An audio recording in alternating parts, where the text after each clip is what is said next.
arkadaşlar, bugün sizlerle uçak yapma origamisini öğreteceğim. İlk önce kağıdımızı ortadan ikiye katlıyoruz.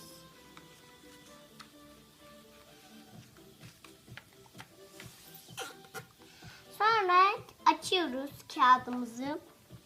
Sonra üçgen şekilde o çizgiye katlıyoruz üçgenleri eşit bir şekilde.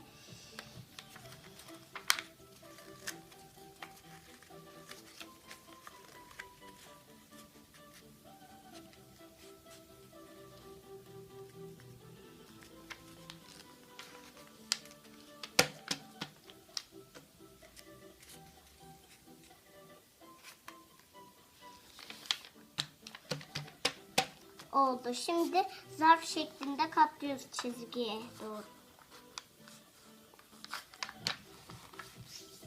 Sonra ters çeviriyoruz ve o çizgiden katlıyoruz. Arkaya doğru 2.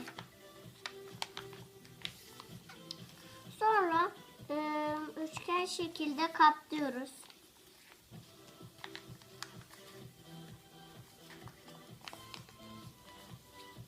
Olmadı. Bir dakika. Şöyle düzleştireyim.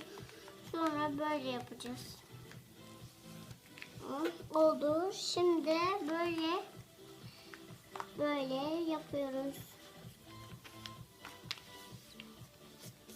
Sonra böyle buradan katlıyoruz buraya doğru. Sonra öbür tarafa çeviriyoruz. Sonra yine buradan katlıyoruz.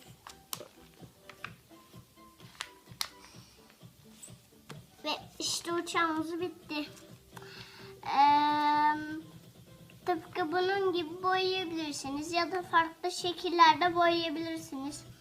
Arkadaşlarınızla oynayabilirsiniz.